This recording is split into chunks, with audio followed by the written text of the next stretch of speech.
जरा सोचो, आपके आसपास के लोग अचानक से मरने लगे और कोई नहीं जानता कि ये सब कैसे हो रहा है। कुछ ऐसा ही होता है हमारी आज की कहानी में। तो दोस्तों, आज मैं एक्सप्लेन करने जा रही हूँ द डार्केस्ट आवर। तो कहानी की शुरुआत होती है अमेरिकन सॉफ्टवेयर डेवलपर बेन और शॉन से, जो फ्लाइट से रशिया जा रहे थे। अचानक उनके प्लेन की लाइट चली गई, पर जल्द ही सब ठीक हो गया और वो सुरक्षित मॉस्को पहुँच गए। यहाँ पर वो अपनी ऐप के लिए इन्वेस्टर से बात करने आए थे। उनकी ऐप किसी भी इलाके में हो रहे प्रोग्राम्स और पार्टीज को ढूंढने में मदद करती थी। जब वो इन्वेस्टर से मिलने जा रहे थे तो उन्होंने देखा कि दो अमेरिकन लड़कियां उनकी ही ऐप का यूज कर रही थी। आखिरकार वो इन्वेस्टर के ऑफिस पहुंच गए, पर वहां तो उनका साथी स्काइलर पहले ही इन्वेस्टर से बात कर रहा था। उसने बेन और शॉन की ऐप का आइडिया चुरा कर अपने नाम से बेच दिया और उन्हें धक्के मार कर बाहर निकलवा दिया। बाद में शॉन और बेन क्लब में शराब पी रहे थे कि शॉन की नजर एक सुंदर सी लड़की पर पड़ी, पर वो तो स्काइलर के साथ थी। जल्द ही उन्हें वही लड़कियां दोबारा दिखाई दी जो उनकी ऐप का यूज कर रही थी और मौका देखकर वो उनसे मिलने पहुंच गए। उनका नाम एनी और नेटली था। वो चारों मिलकर पार्टी करने लगे कि अचानक क्लब की लाइट चली गई और सबके फोन्स बंद हो गए। शहर के लोग बाहर सड़कों पर आ गए और उन्होंने आसमान में पीले रंग का धुआं देखा।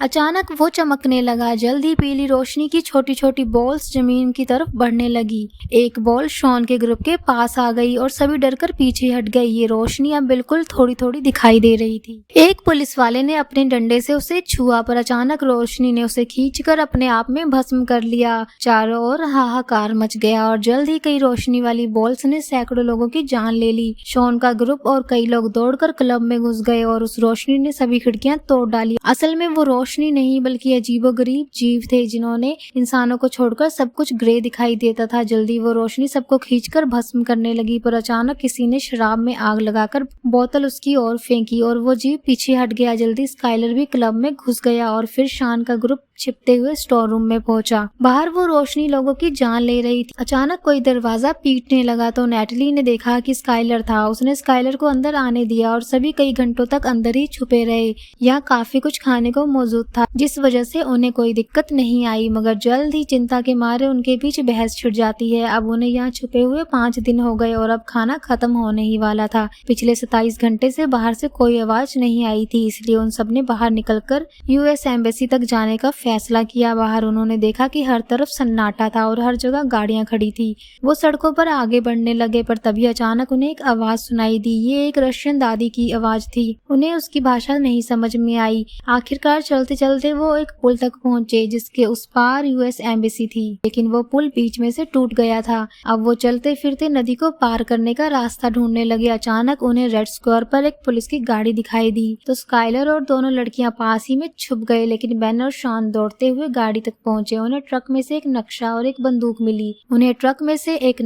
एक बंदूक मिली। तभी उन्होंने देखा कि ये कुत्ता किसी अदृश्य चीज पर भौंक रहा था और फिर अचानक से वो चलकर भस्म हो गया। इससे सभी लोग पूरी तरह डर गए। स्काइलर और लड़कियां पास के मॉल में जा चुके हैं और बेन और शॉन गाड़ी के नीचे छुप गए। जल्दी वो जीव गाड़ी के पास आया और उसकी रोशनी से गाड़ी का सायरन बजने लगा। वो गाड़ी के आसपास घूमा, मगर नीचे छुपे हुए इंसानों को नहीं देख पाया और चुपचाप वहां से चला गया। इसके बाद बेन और शॉन तुरंत दौड़कर मॉल में अपने साथियों के पास पहुंचे। उन्होंने देखा कि एक प्लेन यहाँ बुरी तरह क्रैश हो गया था। स्काइलर ने कहा कि उन्हें यहीं रुककर मदद का इंतजार करना चाहिए, पर बेन ने कहा कि अगर उन्हें जिंदा रहना है तो उन्हें आगे बढ़ते रहना होगा। उन्होंने हिसाब लगाया कि ये जीव बिजली से घिरे हुए हैं, इसलिए उनके पास आते ही बिजली से चलने वाले डिवाइसेस अपने आप जल उठते हैं। अब उन्होंने हर जगह से लाइट बल्ब इकट्ठे करने शुरू कर दिए और अपने गले में बांध लिए, ताकि जब भी वो चीज पास आ रहा हो तो बल्ब के जलते ही वो चौकन्ने हो जाए। इधर शॉन ने देखा कि बाहर के बल्ब्स जगने लगे थे, यानी वो जीव पास ही था, पर वो डर के मारे कुछ कर नहीं सका। वो जम गया, मगर वो रोशनी उसके पास से यूं ही गुजर गई। जब वो जीव दुकान में घुसा तो नेटली भागने लगी, लेकिन शॉन ने उसे खींचकर वहीं पे फ्रीज हो जाने को कहा। एक बार फिर से वो चीज उन्हें बिना कुछ कहे पास से गुजर गई। तब शॉन को समझ आया कि वो कांच के पीछे खड़े हैं और उस जीव की बिजली की किरणें कांच के आर पार नहीं जा सकती, शायद इसलिए वो नहीं देख पाया। इसके बाद वो मॉल से निकलकर छोड़कर जैसे तैसे उस एम्बेसी पहुंचे और वो बिल्डिंग पूरी तरह से बर्बाद हो चुकी थी। दरवाजे पर हजारों गोलियां बिखरी पड़ी थी।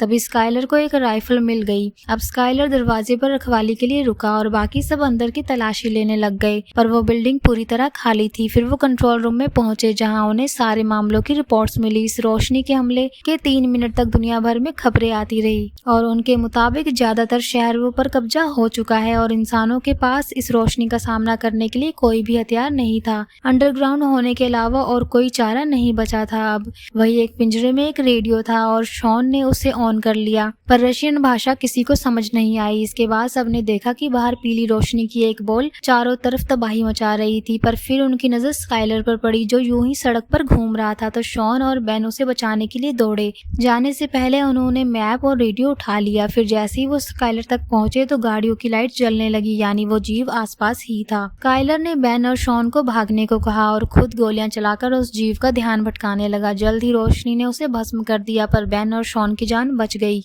बिल्डिंग में जाकर शॉन ने देखा कि थोड़ी दूर एक बिल्डिंग के कमरे में लाइट जल रही थी। किसी तरह छुपते छुपाते वो सब उस बिल्डिंग में पहुंच गए और अंदर घुसते ही विका नाम की एक लड़की ने उन पर बंदूक तान दी। उन्होंने उसे समझाया कि वो रोशनी के हमले से बचकर यहाँ तक पहुंचे हैं, जिसके बाद विका उन्हें अंदर ले आई। उन्होंने देखा कि वो कमरा चारों ओर से मेटल से ढका हुआ था। वहाँ का मालिक सर्जे था, जिसने बताया कि उसने ये कमरा इस तरह से डिजाइन किया था कि यहाँ पर बिजली टिक नहीं पाएगी। इस तरह वो इन खतरनाक जीवों से बचे रह सकते हैं। विका को रशियन समझ आती थी, इसलिए शॉन ने उसे एक रेडियो मैसेज सुनाया।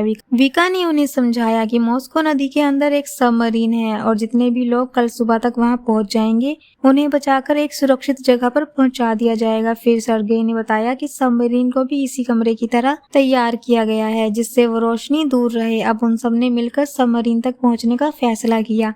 सबसे पहले विका और नेटली अन्य बिल्डिंग में से जरूरत का सामान ढूंढने निकले। उधर सर्गेई ने बेन और शॉन को अपनी बनाई माइक्रोवेव बंदूक दिखाई, जो उन जीवों के चारों ओर से बिजली की परत हटाने की ताकत रखती थी। जल्द ही उस जीव की नजर लड़कियों पर पड़ गई और वो बिल्डिंग में घुस आया। तीनों लड़कियां तुरंत कमरे की ओर भागी और वक्त पर अंदर घुस भी गई और जल्दबाजी में दरवाजा ढंग से बंद नहीं हुआ। अचानक वो जीव अंदर घुस गया और लड़कियां एक कांच के टेबल के पीछे छुप गई। तभी सर्गेई ने अपनी माइक्रोवेव बंदूक से हमला करके उस रोशनी को फ्रीज कर दिया और बिजली के पीछे छिपा हुआ उसका चेहरा सबको दिखाई देने लगा और सबको समझ आ गया था कि ये अजीबोगरीब सी रोशनी असल में खूंखार एलियंस थे, जो धरती पर इंसानों का नामो निशान मिटाने आए थे। बदकिस्मती से इसका असर कुछ ही पलों के लिए रहा और एलियन ने एक बार फिर से गायब होकर सर्गे को भस्म कर दिया। वहीं शॉन और बेन एक खुफिया रास्ते से भाग निकले। नेटली ने धमाके के लिए डीजल का टैंक तोड़ डाला और बेन और शॉन के पास पहुंची, पर एनी डर के मारे भाग नहीं पाई और उस एलियन ने उसे भी जलाकर भस्म कर दिया। उधर विका सीढ़ियों से नीचे आ गई और अपने साथियों के साथ भाग निकली। जल्द ही उनके सामने रशियन पुलिस वाले आए, जो कि मेटल से पूरी तरह ढके हुए थे और उनके पास कई हथियार भी थे। अचानक लाइट्स जलने लगी तो उन्होंने एलियंस पर हमला बोल दिया। गोलियां आग उगलने लगी। वो एलियंस को चोट पहुंचाने में कामयाब रहे। पुलिस वालों ने बताया कि वो एलियंस को डरा तो सकते हैं पर मार नहीं सकते। तभी शॉन ने देखा कि एक एलियन अपने पीछे काला पत्थर छोड़ गया था, तो शॉन ने उसे अपने पास रख लिया। इसके बाद पुलिस उन्हें सुरक्षित जगह पर ले आई और सब ने एक दूसरे के साथ अपनी जानकारी बांटी। सबमरीन वाली बात सुनकर पुलिस ऑफिसर ने कहा कि नदी बहुत दूर है और हर जगह एलियंस फैले हुए हैं, मगर वो चारों फिर भी सबमरीन तक पहुंचना चाहते थे, इसलिए पुलिस वाले उन्हें वहां तक ले जाने के लिए राजी हो गए। वो सब ट्रेन की सुरंग से गुजर रहे थे कि अचानक वहां एलियंस आ गए। अंधेरे में वो जैसे तैसे एलियन से छिपने लगे, पर विका एक पिलर के पास फंस गई। तब बेन ने उसे धक्का देकर पटरी पर फेंक दिया, पर इस चक्कर में एलियन ने उसे भस्म कर दिया।